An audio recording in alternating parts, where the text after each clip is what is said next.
ফিলিস্তিনিদেরকে প্রতিবেশী দেশগুলোতে পুনর্বাসন করে গাজা উপত্যকার দখল নিতে চান মার্কিন প্রেসিডেন্ট ডোনাল্ড ট্রাম্প।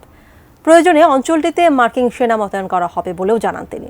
বিস্তারিত রায়হান মুন্সির প্রতিবেদনে।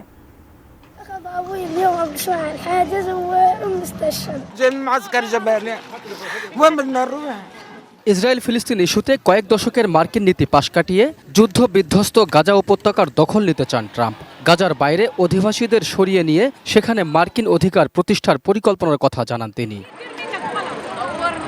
গাজার বাসিন্দাদের উচ্ছেদ করা হলে উপত্যকাটিতে কারা বসবাস করবেন এমন প্রশ্নের জবাবে ট্রাম্প বলেন, এটি বৈশ্বিক সম্প্রদায়ের বাসভূমি হবে। ফিলিস্তিন ভূখণ্ড নিয়ে যুক্তরাষ্ট্রের দীর্ঘমেয়াদী পরিকল্পনা আছে বলেও জানান তিনি। তবে এ বিষয়ে খোলাসা করে কিছু বলেননি ট্রাম্প।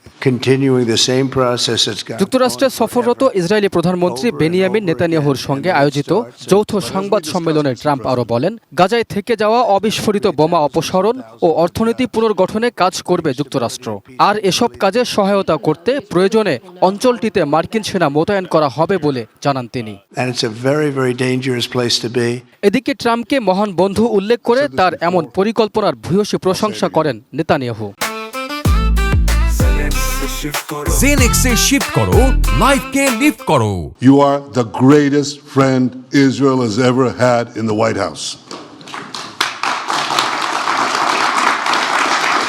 নেতানিয়াহু বলেন, গাজা আর কখনোই ইসরায়েলের জন্য হুমকি হয়ে উঠবে না, এর নিশ্চয়তা চান তিনি। To make sure that Gaza never poses a threat to Israel again. আগে থেকেই ফিলিস্তিনিদের গাজার বাইরে পুনর্বাসনের প্রস্তাবকে প্রত্যাখ্যান করেছে আরব দেশগুলো। ট্রাম্পের পরিকল্পনা বাস্তবায়ন হলে স্থায়ীভাবে নিজেদের ভূখণ্ড হারাতে পারে গাজাবাসী মনে করছেন রাজনৈতিক বিশ্লেষকরা। Raihan Munshi, desk report, ATN news.